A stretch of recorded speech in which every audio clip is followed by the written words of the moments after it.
Mheshimiwa Makamu wa Pili wa Rais wa Zanzibar, Mheshimiwa Spika wa Baraza la Wawakilishi, Mheshimiwa Jaji Mkuu wa Zanzibar, waheshimiwa viongozi mbalimbali, waalikwa wote, waandishi wa habari, mabibi na mabwana, asalamu alaykum.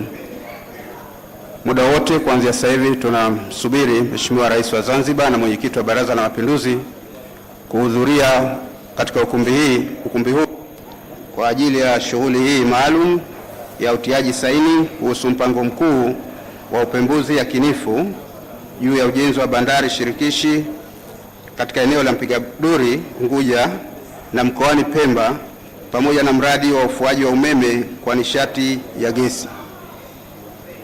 Mara atakapoingia tutaelezea utaratibu, tutakapoanza na tutakapohitimisha. Kwa leo shughuli yetu ya mwisho itakuwa ya upigaji picha kama kawaida, lakini kabla ya upigaji picha kutakuwa na tukio hilo muhimu la utiaji saini. Atakapoingia Mheshimiwa Rais, tunaomba tusimame ili kumpokea. Asanteni.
Mtazamaji popote pale ulipo, karibu sana katika siku ya leo ya Januari 3 mwaka 2021.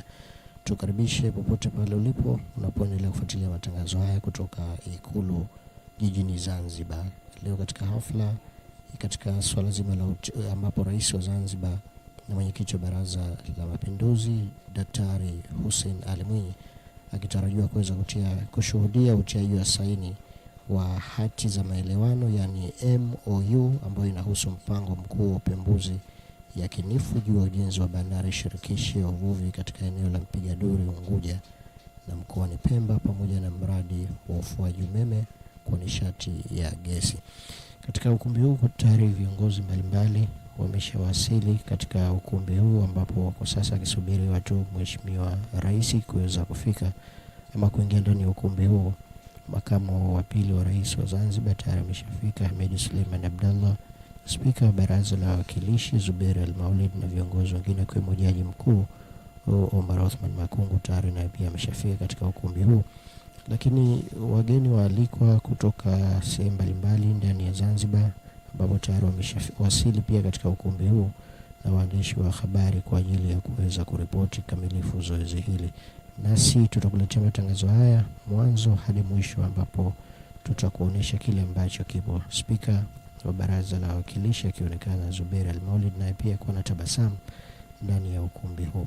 Lakini mtazamaji, ni kupitisha kidogo kuhusiana na mradi huu wa ujenzi, ambapo leo hii Rais anatarajiwa kuweza kushuhudia utiaji wa saini, ambapo mradi huu kiufupi ni mradi wa ujenzi wa bandari ya uvuvi ambao unatarajiwa katika suala zima la kutekeleza kazi kadhaa, ambapo ujenzi wake utafanyika kwa mashirikiano kati ya Serikali ya Mapinduzi Zanzibar awamu ya 8 na makampuni matatu makubwa kutoka nchini Norway, Ujerumani, Hispania, Korea Kusini na Marekani, na wawakilishi wakiwakilishwa na kampuni ya Interco Group ambayo ni makao makuu yake mjini Madrid kule Hispania.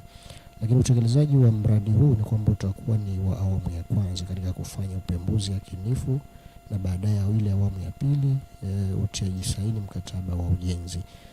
Lakini ifahamike kwamba mradi huu ni kwamba umepanga katika swala zima la kutekeleza kazi mbalimbali, ikiwemo ununuzi wa meli za uvuvi, yani meli za uvuvi wa bandari kuu, ujenzi wa chelezo cha kujenga pamoja na kutengeneza meli, ujenzi wa kiwanda cha kutengeneza boti ndogo kwa wavuvi ambao wapo hapa Zanzibar, lakini ujenzi wa kiwanda cha kutengeneza nyavu na zana za uvuvi na kazi nyinginezo mbalimbali. Sasa katika kuelekea utiaji wa saini wa mradi huu ni kwamba miongoni mwa utekelezaji wa yale ambayo aliwahi kuyaahidi Rais wa Zanzibar Dr. Hussein Ali Mwinyi wakati akiwa mgombea wa urais kupitia Chama cha Mapinduzi CCM katika kuimarisha uchumi wa Zanzibar, hasa uchumi wa buluu, sambamba na utekelezaji wa ilani ya Chama cha Mapinduzi CCM, hasa kizingatiwa kwamba Zanzibar ina fursa maalum katika kuendeleza uchumi wake kupitia rasilimali za bahari. Hayo ndio miongoni mwa machache ambayo yatajiri kwa siku hii hapa ya leo. Kwa sasa Rais pekee ndiye ambaye anasubiriwa kwa ajili ya kuanza ile shughuli maalum ambayo imetuleta sisi sote hapa kuweza kushuhudia katika swala zima la utiaji saini hati za maelewano MOU, ambayo inahusu mpango mkuu wa upembuzi yakinifu juu ya ujenzi wa bandari shirikishi ya uvuvi katika eneo lile la Mpiga Duri katika kisiwa cha Unguja na mkoani Pemba,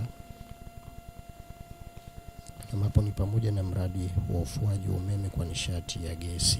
Hayo machache na mengine ambayo yataendelea kutokea hapa tutakuwa tunakuletea kwa wakati sahihi. Endelea kuwa nasi na endelea kufuatilia matangazo haya. Mwisho wake tutakwambia kile ambacho ama tutakupa summarize yale ambayo yote yatakuwa yamejiri kwa siku hii hapa ya leo. Asante na endelea kutufuatilia.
Mheshimiwa anaingia.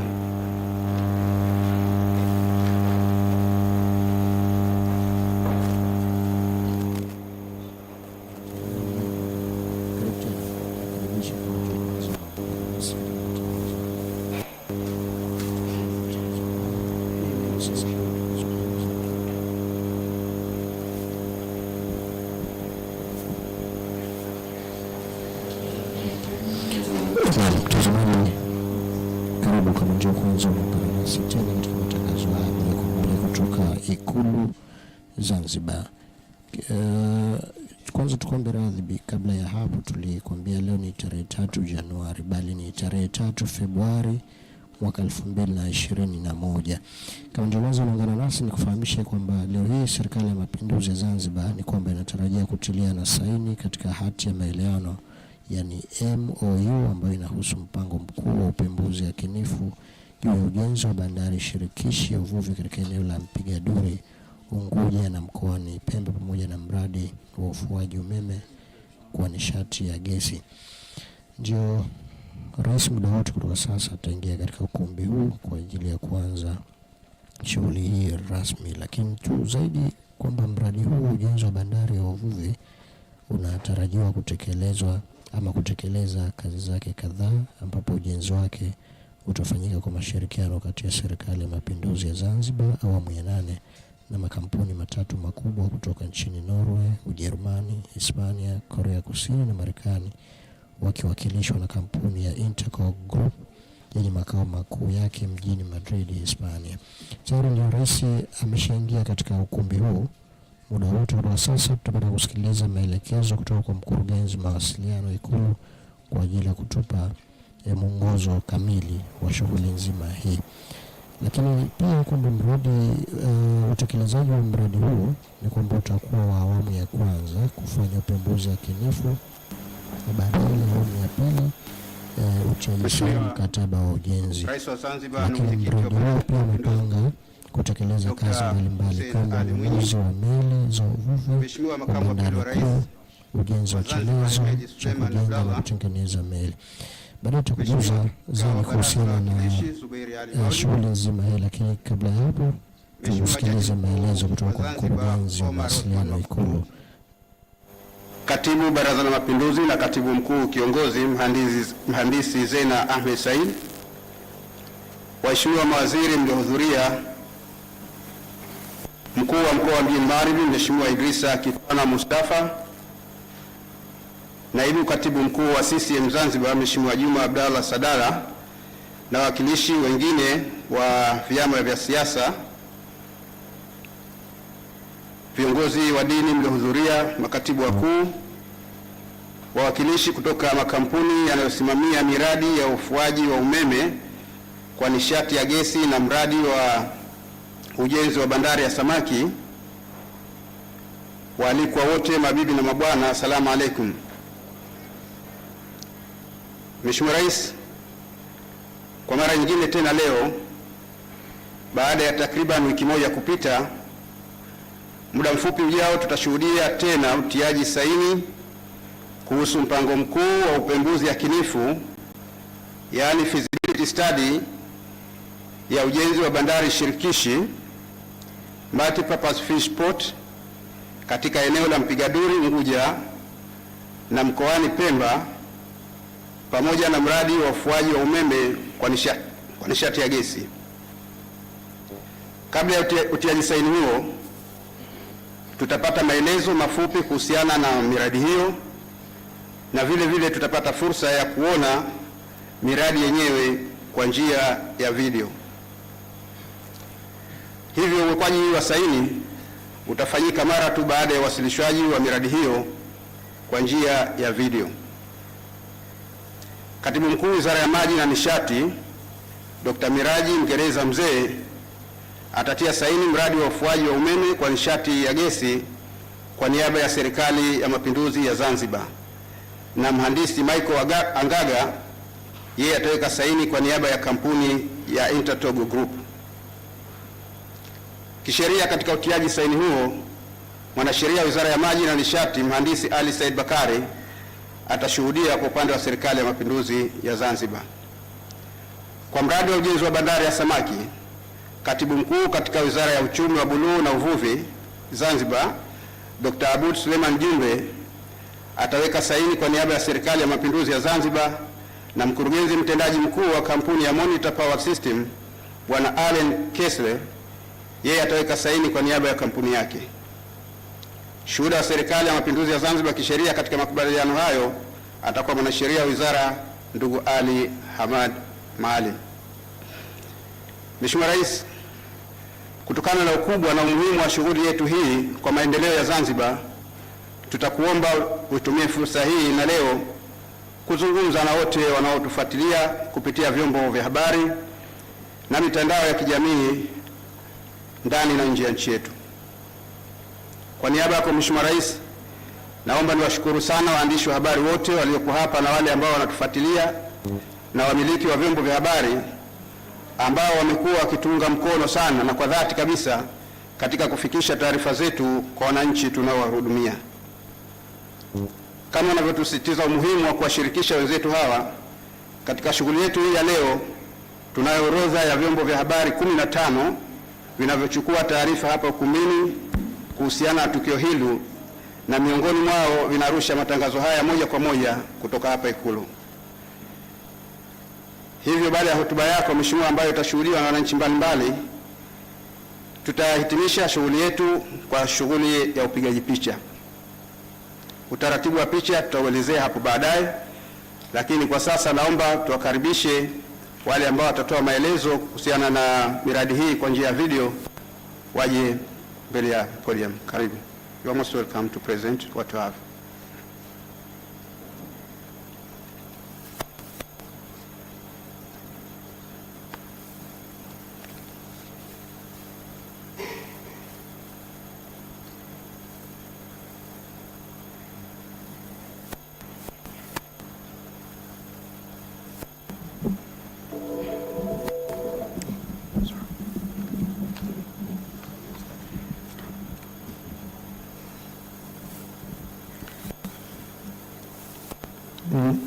Furaha na heshima kuwa hapa katika kisiwa kizuri cha Zanzibar, sehemu muhimu ya Jamhuri ya Muungano wa Tanzania.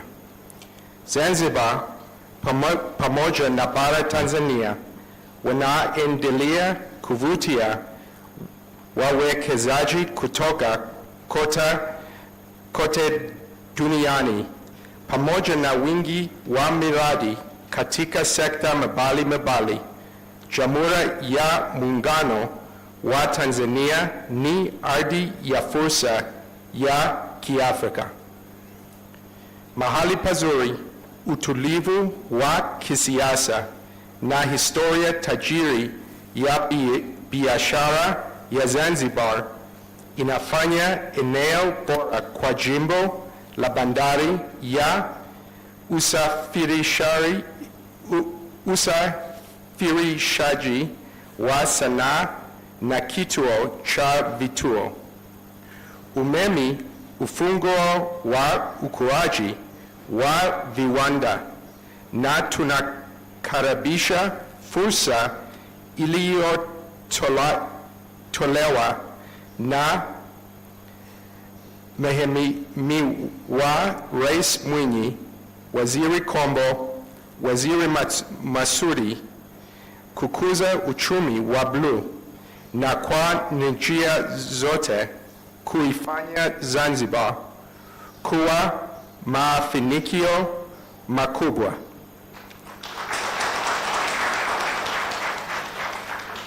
Little easy, I'm going to switch over to English if you don't mind.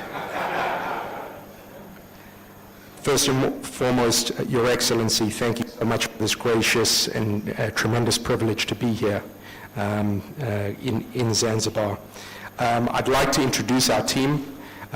My dear friend and colleague, Balozi, Ambassador Mero, the outgoing representative of Tanzania to the United Nations in New York, Chairman of Amboni Holdings, Nehemia Mchechu, my dear close friend, and to present the Fishport, Engineer Mike Angaga, a very dear friend of mine and a very strong and proficient technical engineer. I pleasure your time and patience when working with me. The opportunity to bring power to Zanzibar is a great one.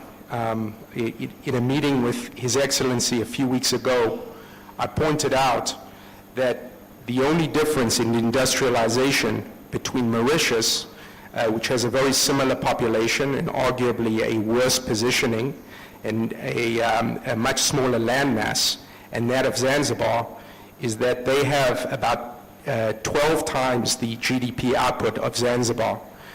But the reason for this is simply that they have over 10 times the amount of functional capacity in the electric system. So the key is to make sure that the power grid, the transmission, and all the opportunities attached to generation can meter for the great industrialization process and the great economic development that can face this beautiful country. With that, I'd like to introduce our group. Monitor Power Systems is a very strong project finance group based in New York and Norway. Some of you in this room, we have had the opportunity to meet in person, and others I hope to meet with you in the coming days. We look forward to starting the feasibility study next week. I'm depicting a project here in Sudan where we've taken flared gas and are utilizing the flared gas in terms of creating power for a population that literally had next to nothing in terms of power and power generation. This is giving them the ability to develop agricultural development and all the industrial processes that are necessary for the development in that country. Monitor Power Systems works, in addition to Sudan, in Sierra Leone, in Somaliland. We have an active project in Mozambique and in Eswatini. We look forward to this tremendous opportunity. Our project here in Zanzibar is also going to be replicated in Pemba Island. So the idea is that in the first phase of the project, we will be working here in Fumba. The second phase of the project will replicate the entire process in conjunction with the fish port, acting as our primary and probably predominant off-taker, and Mike will speak to some of the economic prowess and the staging of some of that development. The key is in conjunction with some of the water that will be used in the reticulating process for the combined cycle engines. We will also be working on a water development program.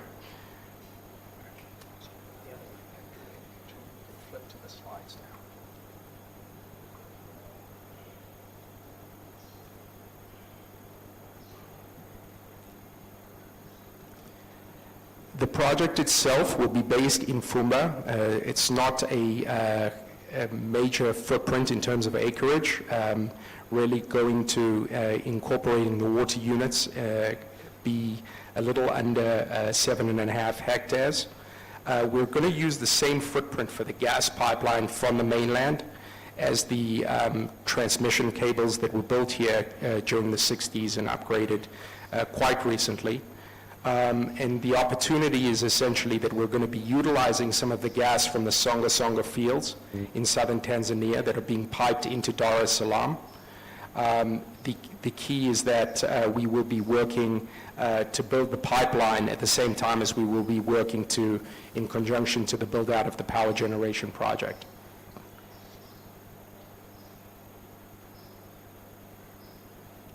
The pipeline itself is 37 kilometers as measured from the substation on the mainland. And we are encompassing during the pipeline development the hope and the need that not only is the pipeline project going to incorporate sufficient gas transmission into and providing an independent power source into the island, but the key is that it's also going to provide you with sufficient gas resource to grow well and above the needs of the fish port. So as additional industrializations may progress, and as we anticipate there to be an additional need above and beyond the needs of this incredible marine program. The total job creation that we anticipate is well into the few thousands between the construct of the pipeline and also of the power generation. And I can even speak to the fact, and I don't want to take anything away from engineer's presentation, but certainly once the fish port is up and running, we do anticipate tens of thousands of jobs to be deployed in multiple stages. So incredibly exciting. Just a little bit about Monitor Power Systems. Bjorn Asrud, the founder, has been involved in natural gas projects and gas utilization, commercialization for about 40 years. The whole management team comes from a combination of Equinor, which was formerly Statoil, which is very present in Tanzania, in conjunction with the mainland, and also the gas management team and the project management team from ConocoPhillips based in Houston, Texas. So we're very proud of the opportunity. I think I would also like to mention that this brings the full support of the U.S. government. Unfortunately, because of some of the COVID restrictions and travel issues at the moment, they were not able to be here in person, but we do look forward to having a video conference with Minister Combo in the coming days with the U.S. government. And we are incredibly excited about this opportunity. So with that, I'd like to turn it over to Engineer Angaga to speak on behalf of the Fish Port and Development. We look forward to being a great partner to you and your beautiful country over the coming years and decades. And thank you very much to His Excellency for this opportunity.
Your Excellency the President, honorable ministers present here today, the Attorney General, all senior government officers present here today, and all protocols observed. We thank you for this opportunity to be here with you and together with our team to present to you a very important project in this island nation. Fishport Complex brings to the island a very unique project in the sense that it's a project with 10 projects in one. It's unique that it has never happened anywhere in Africa. And therefore, we see an opportunity of a holistic development as opposed to doing piecemeal development in Africa. Because what we have realized over time is that when development is done holistically, then it supports the citizens, it supports the economy of the country, and it supports the government through revenue streams, tax collection, and empowers young people through employment opportunities that are lacking. And Africa is struggling with the employment of youth. Infrastructure project of this nature requires a combination of teams, human resources, financial resources, and in our team we have 12 companies that have combined to bring this project to realization.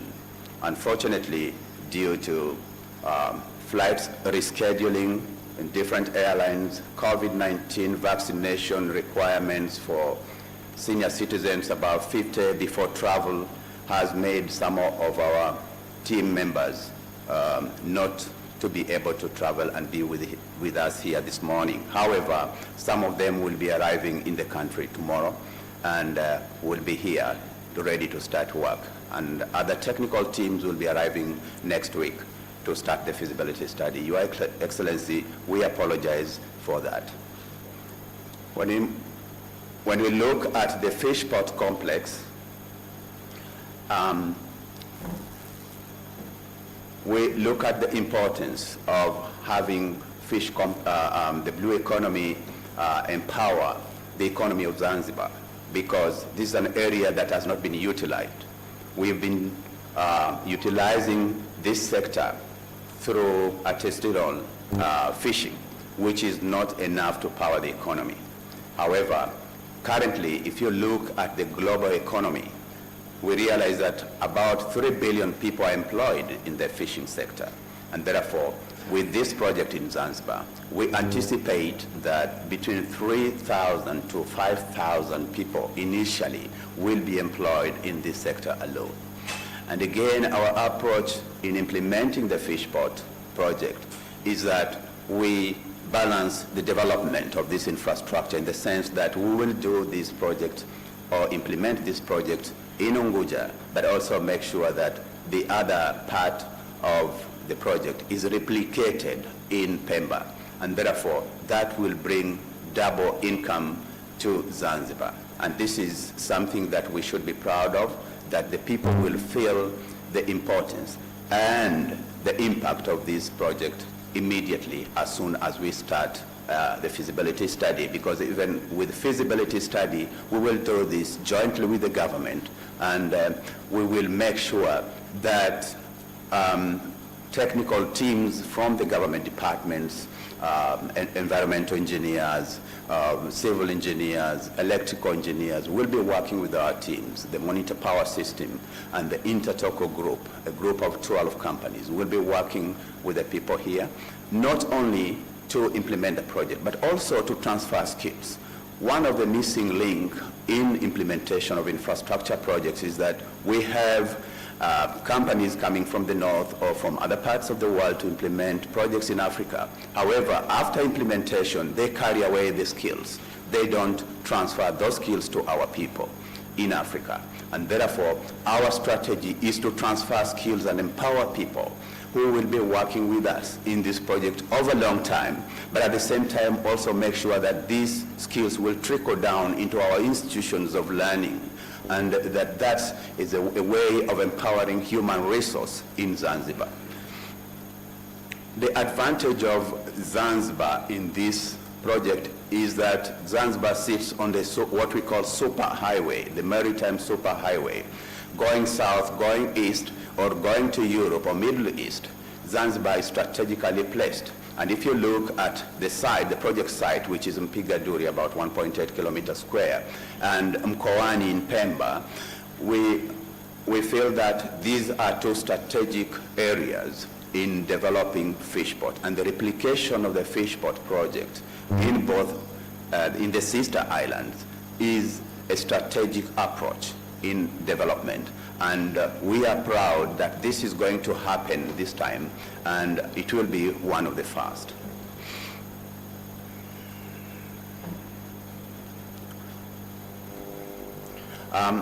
We will, as I've mentioned, our teams will be arriving shortly to start the feasibility study post the signing of the MOU with the government of the revolutionary government of Zanzibar.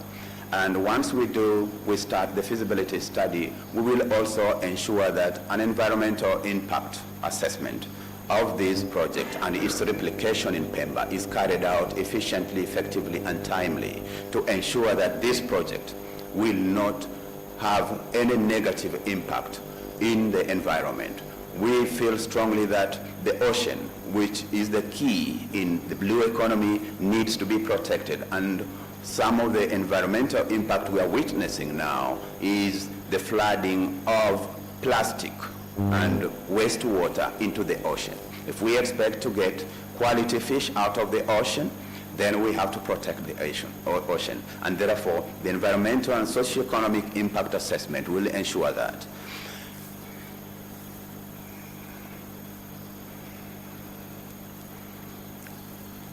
In financing the blue economy, we have looked at the estimates of financing this project, and we realize that some of the activities that will be implemented and will cost a huge sum of money.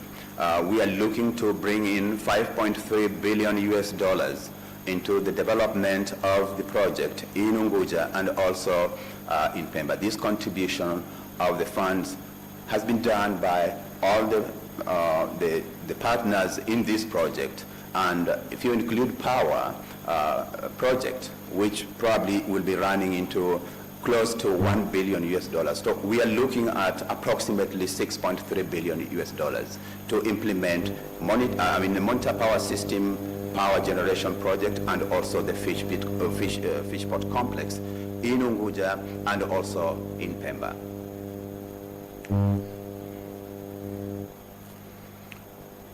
Those are some of the components of this project, including fish processing, including the international fish auction market. The reason why we've thought about having an electronic fish auction market is that in the global world today, people will not know where you are. As they say in the West, when you wink in the darkness, nobody will see you. But when you wink in the daylight, people will see you. And therefore, the establishment of Zanzibar International Fish Auction Market will allow anybody sitting anywhere in the world to actually buy fish from Zanzibar, fresh cuts and flown out immediately. So we are looking at a situation where people in Europe will be consuming fish from Zanzibar every morning that has been flown overnight into Europe. So that will be one of the strategic achievements that we will enter into the export market, especially the EU market, the South Korean market, the Japanese market. We have all this market waiting for fish from Zanzibar. It's a great opportunity, and we are taking this seriously, Your Excellency, to work with your government to ensure that this becomes a reality. We're also working with the Korean team, the team that arrives tomorrow, the technical team, to ensure that we will be now having a boat and ships assembling plant in Zanzibar that will produce ferries, will produce fish vessels or fishing vessels, and also ships that can carry cargo in this region. Currently, as it is, all this can only be purchased in Dubai. But we want Africans to stop talking about Dubai and we start talking about Zanzibar. And Zanzibar should be the destination for economic development in this region. Like I said, Zanzibar is on a super highway. The marine super highway means that many ships pass here or dock here. Some of these ships need maintenance and repair, but in most cases they don't have that access. So many ships are forced to either go to Durban for service. They are passing here. We need to change that. We need to bring a paradigm shift on the way ships are maintained in this region, and therefore ensure that we have a dry dock next to the fish port complex where ships will dock and be serviced and be supplied with equipment, be supplied with foodstuffs from Zanzibar. And therefore many Zanzibaris traders will get access to these ships. They will supply them with the fresh vegetables, fresh fruits to take away after servicing their ships. We know that in fish processing, between 60 to 70% is waste. And therefore, what we intend to do is to turn the waste into gold. Currently, it's being thrown away. But we want to convert that waste into a fertilizer, an organic fertilizer. And this is what Europeans are looking for. Now, if we have all this waste here and the Europeans are looking for organic fertilizer, it is high time we do this, and we want to do it in Zanzibar. Clean, organic fertilizer with no chemicals. That's what everybody is looking for in Japan and in Europe. They are looking for that. And therefore, we have ready market waiting for this product.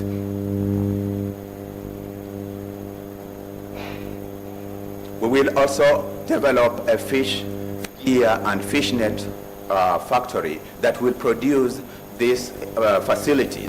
In most cases, currently you find that fishermen don't have the right gear to get fish from the sea.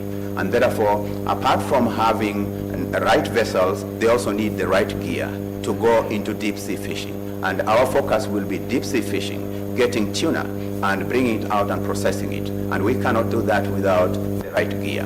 Currently, we look at the processing and export and also sale of fish. In Europe, you find that in Zanzibar, approximately 1 kilogram of tuna would cost you probably $4, but this could cost you up to $30 in Europe. So look at that margin. And therefore, we see a situation where we will get hard currency in terms of revenue streams that will be coming from a well-organized and produced fish.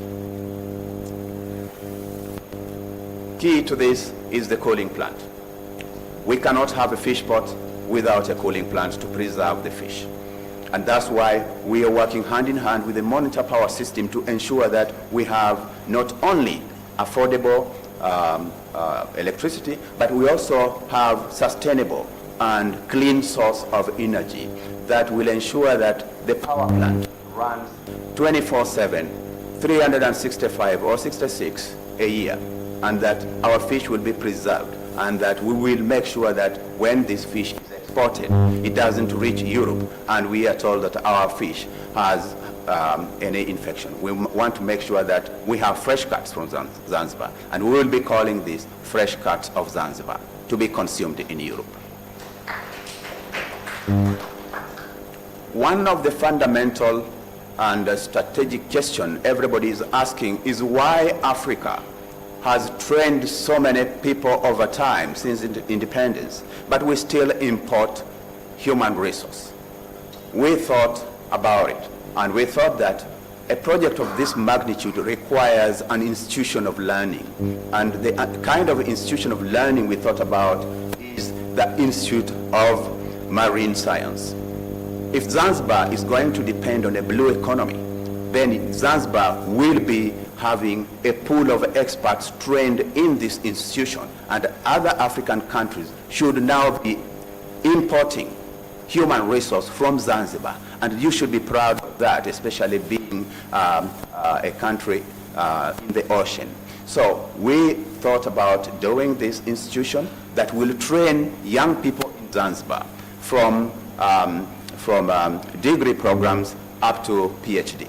The way we are going to do this, we will replicate it in Pemba, but the branch in Pemba will be just a constituent college that will not offer degree. They will only offer certificate and diploma in Pemba. But here in Unguja, we will have the full-fledged marine science that will offer degree programs. So that's how we are going to anchor the institution of learning, and this will be a landmark in the Indian Ocean island.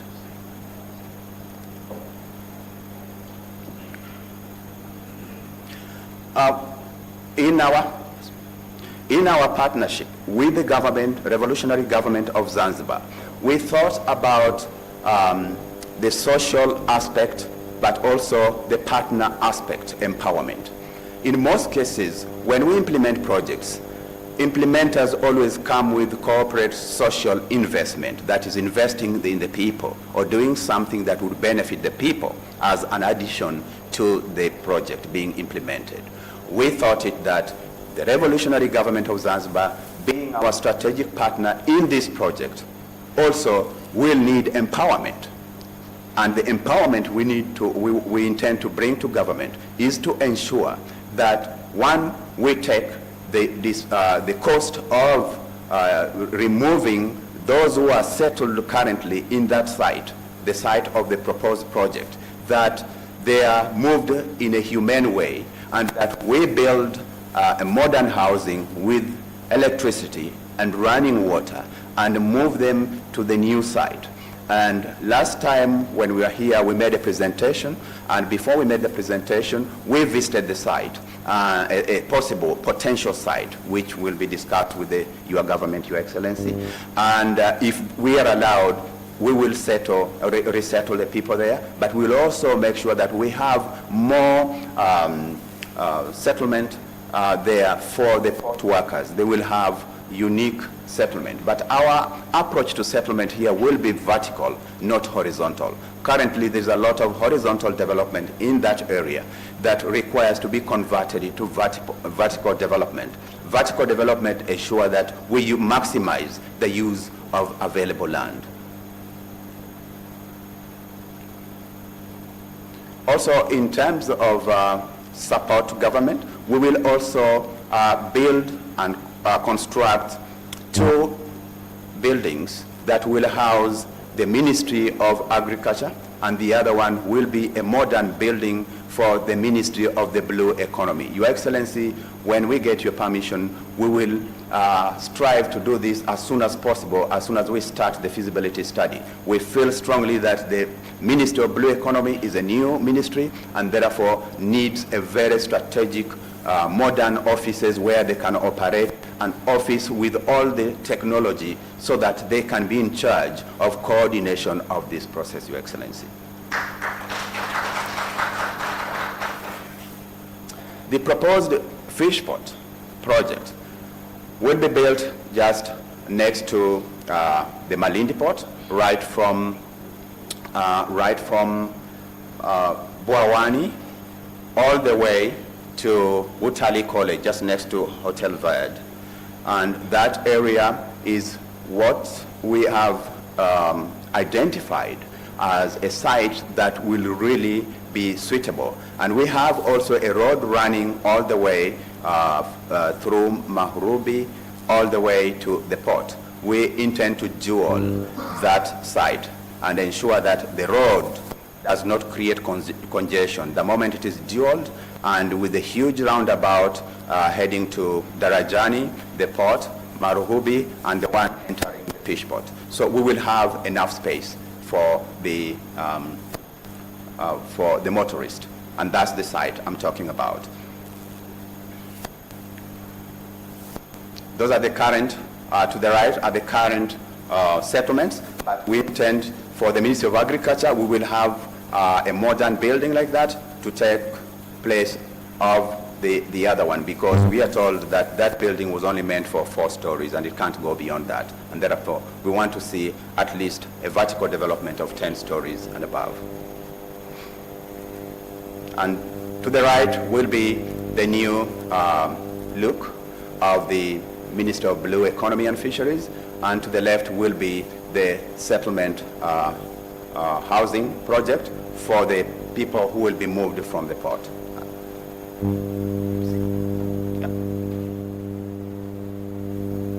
And that's the site that we visited, and we will be requesting the government officially to ensure that that site is given for the purpose of the development of this project. That's the Mkoani site, where we will be replicating the same project, and we will make sure that the facilities that are available here are also available in Pemba, so that the fishermen there can now harness the beauty and the importance of the facility. And those are the housing, the high-rise buildings that will be done at Mkoani to ensure that people who are moved from the site get decent housing.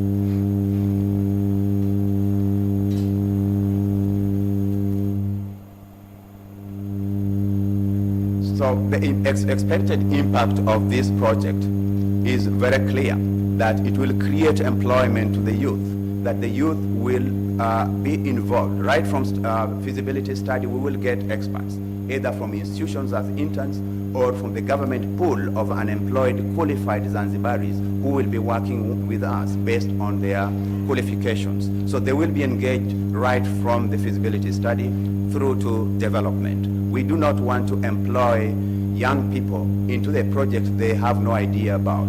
We want to make sure that we have strategical involvement of young people in development of this project. That's the proposed site where we intend to start initially before we construct our main offices. So all in all, we feel strongly, Your Excellency, that when implemented, this project will turn around the economy of Zanzibar and will be a key pillar in the nation's economy.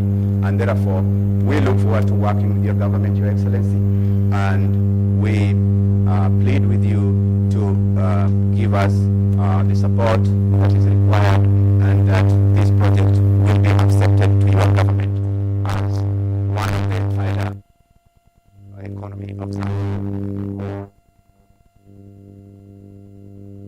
And if you look, these are some of the phases. We're starting from feasibility studies up to the commissioning of the project. And therefore, this project will bring in many experts, will bring experts who will work with us, who will transfer skills, who will train our people, who will make sure that we develop a world-class facility in the name of Fishport Complex.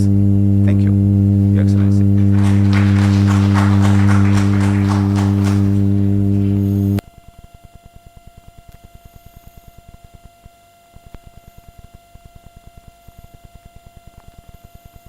Wa miradi hiyo miwili mikubwa, na baada ya uwasilishaji huo tunaenda sasa kwenye ile shughuli kuu ambayo imetukutanisha sote hapa.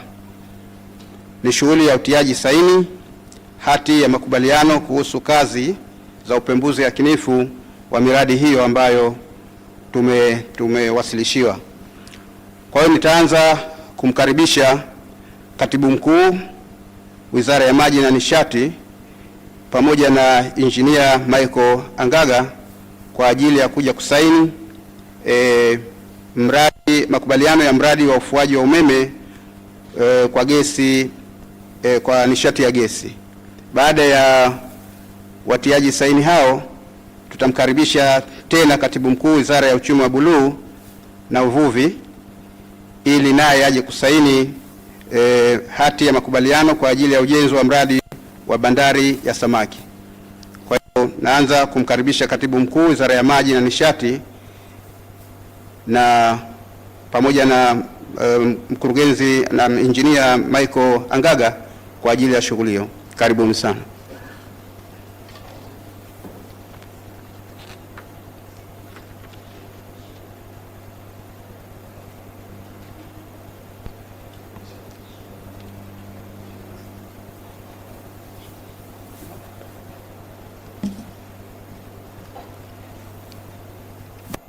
Yeah. Mr. Alan, are you going to sign for the shut? Welcome.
Asante.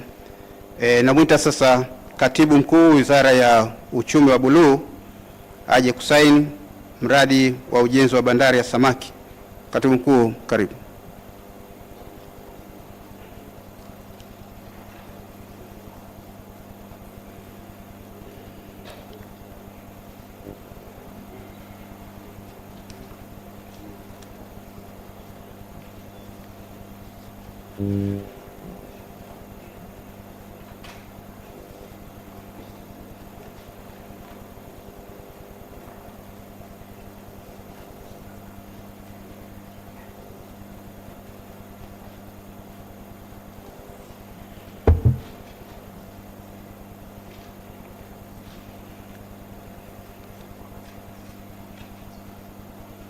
Asante.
Thank you. Asanteni sana.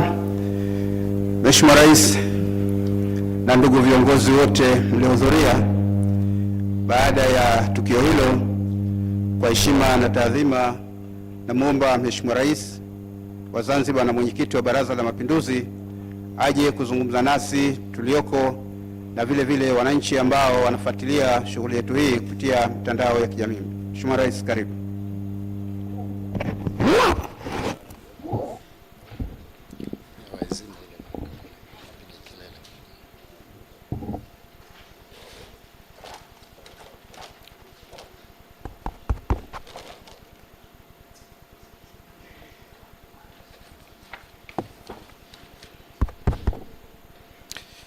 Mheshimiwa Ahmed Suleiman Abdallah, Makamu wa Pili wa Rais wa Zanzibar, Mheshimiwa Zuberi Ali Maulid, Spika wa Baraza la Wawakilishi, Mheshimiwa Omar Othman Makungu, Jaji Mkuu wa Zanzibar, Mheshimiwa Katibu wa Baraza la Mapinduzi na Katibu Mkuu Kiongozi,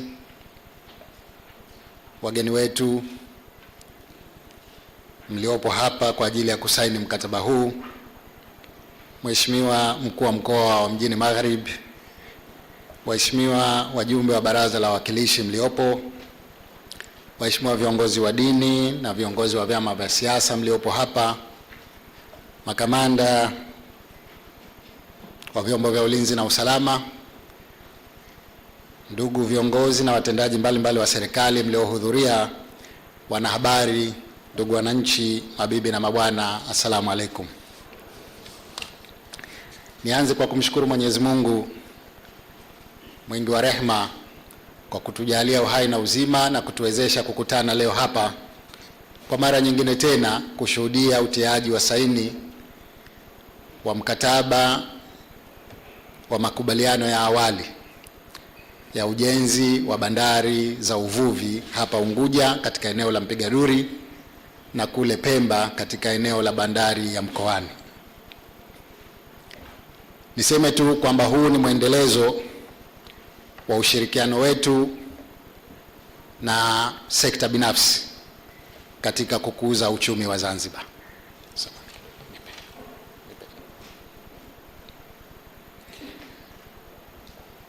Nimefurahi kuwa hapa leo kwa mara nyingine kushuhudia utiaji wa saini wa mradi huu mkubwa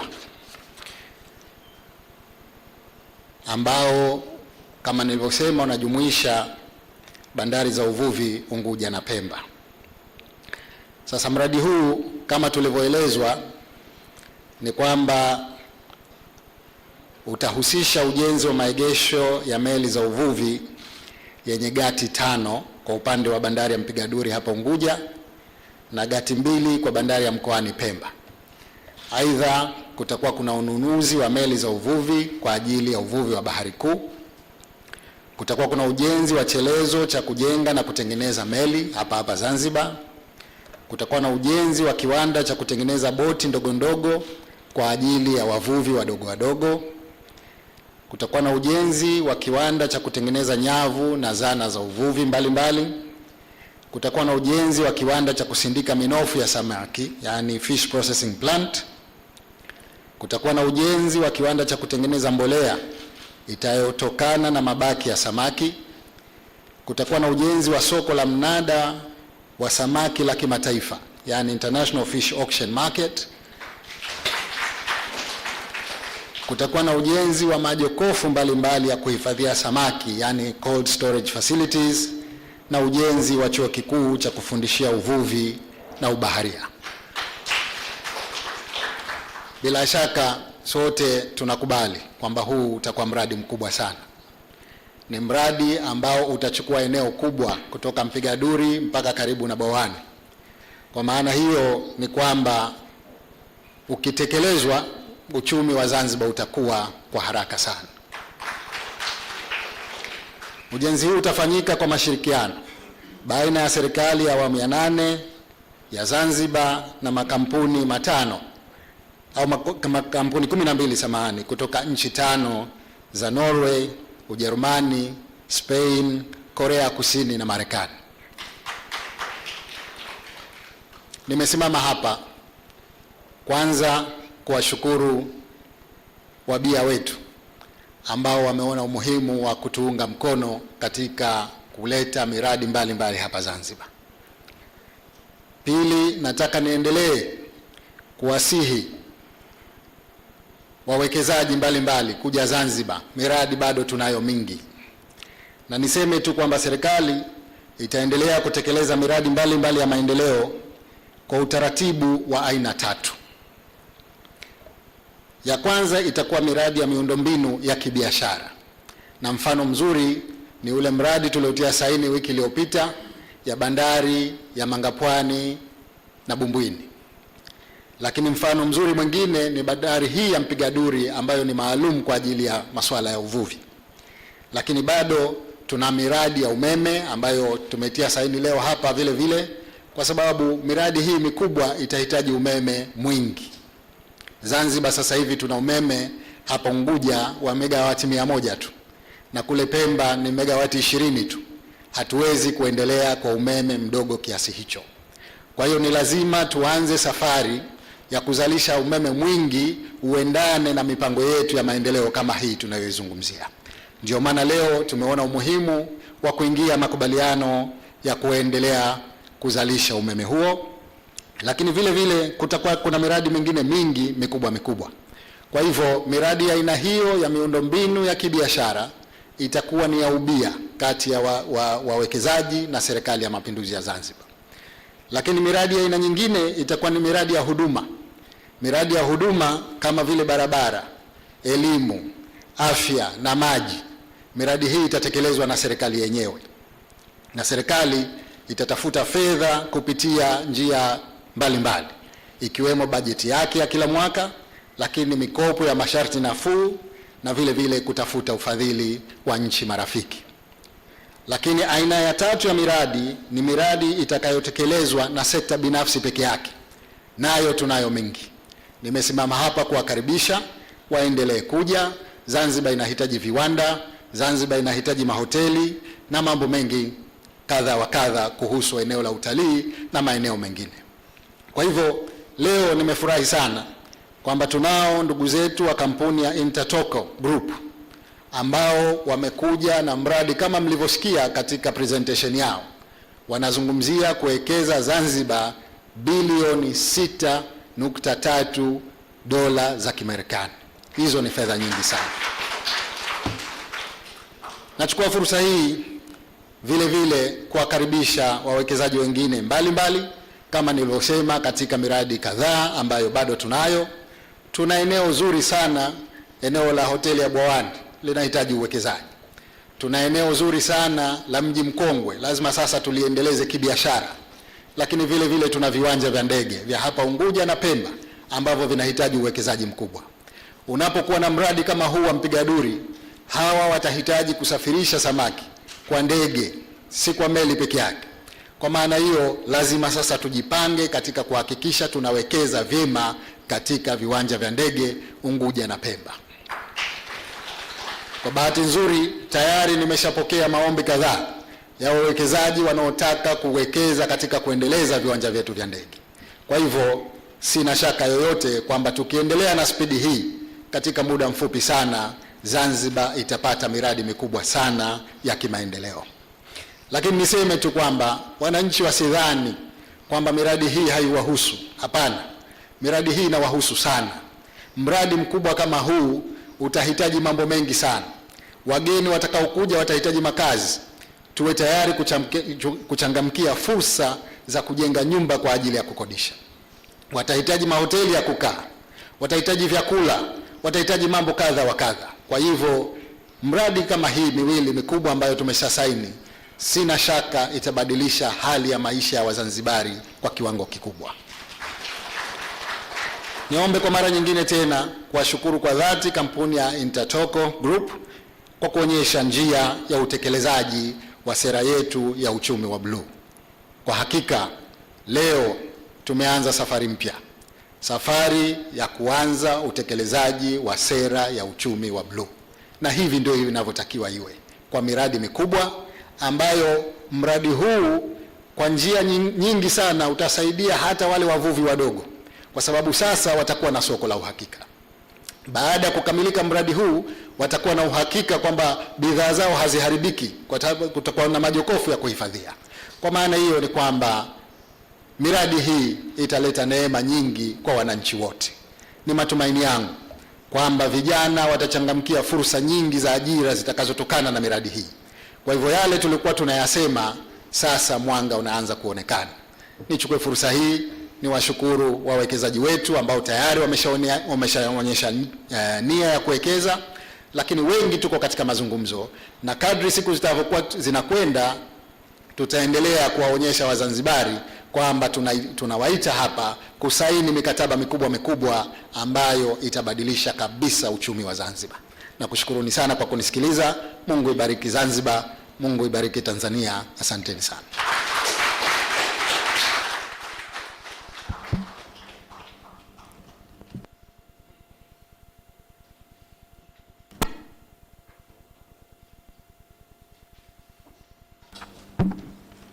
Yajayo.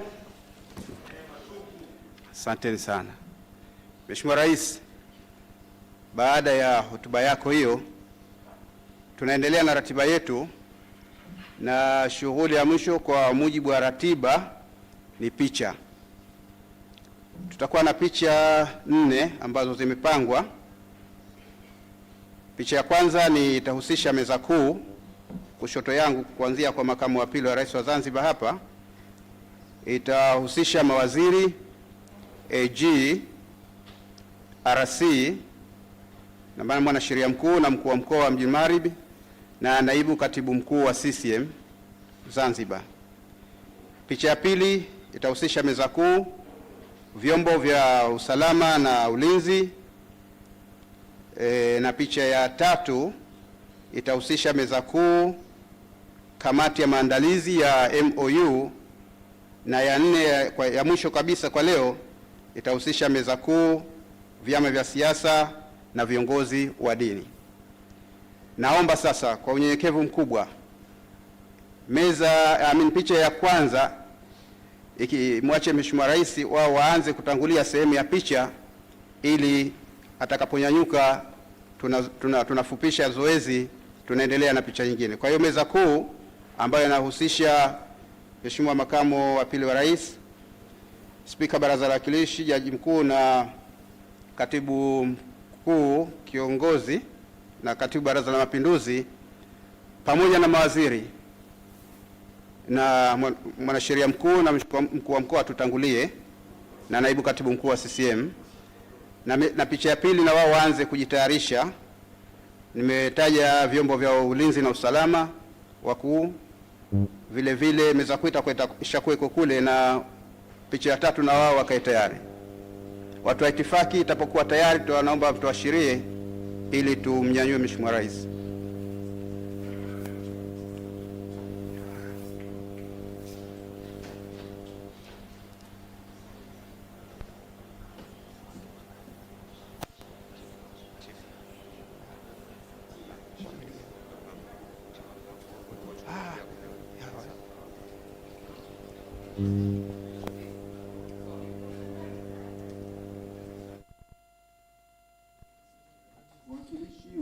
Naam, mtazamaji, kabla ya mkurugenzi wa mawasiliano Ikulu kuweza kutoa maelekezo kuhusiana na zoezi la upigaji picha, hivi sasa ni kupitisha kidogo katika sehemu yale ambayo ameyazungumza Rais wa Zanzibar na mwenyekiti wa Baraza la Mapinduzi Dr. Hussein Ali Mwinyi kuhusiana na kuwashukuru kwanza wabia kwa kuweza kuleta wawekezaji hapa Zanzibar katika kuhakikisha kwamba adhma ya kuiletea maendeleo ya Zanzibar na wananchi wake kwa ujumla ni kwamba inafanikiwa mara baada ya kushuhudia utiaji saini wa hati za maelewano MOU ambayo inahusu mpango mkuu wa upembuzi yakinifu juu ya ujenzi wa bandari shirikishi ya uvuvi katika eneo la Mpiga, Duri, Unguja na mkoani Pemba, pamoja na mradi wa ufuaji wa umeme kwa nishati ya gesi. Lakini vile vile ni kwamba amezungumza azma kabisa ya serikali na lengo katika swala zima la kutekeleza maendeleo ya miradi. Ameainisha miradi ya aina tatu. Mheshimiwa Rais amegusia mradi ya kimaendeleo ikiwemo masuala ya bandari, umeme na mengineyo, lakini vile vile miradi ya kihuduma ambapo ametaja masuala ya elimu, afya, barabara na mengineyo. Lakini kwa upande wa tatu kuhusiana na miradi ya sekta binafsi ambayo amewataka wawekezaji wa sekta binafsi kuweza kuzidisha nguvu na bidii katika kuhakikisha kwamba wanawekeza hapa Zanzibar kama masuala ya viwanda, hoteli mbalimbali na mengineyo. Lakini kubwa zaidi aliwataka vijana katika kuhakikisha kwamba wanachangamkia fursa za miradi hii ambayo itawekezwa hapa Zanzibar, ikiwa ni katika kutekeleza ile adhma ya Serikali ya Mapinduzi Zanzibar awamu ya 8 ambayo inaongozwa na Dr. Hussein Ali Mwinyi. Kutoka hapa Ikulu hatuna la ziada. Tunakushukuru sana kwa wewe ambaye ulikuwa nasi mpaka muda huu. Kwa sasa tunakutakia uendelee tu na mambo mengine mbalimbali. Sisi hatuna la ziada na kwaheri, na tukutane siku nyingine na muda mwingine tena.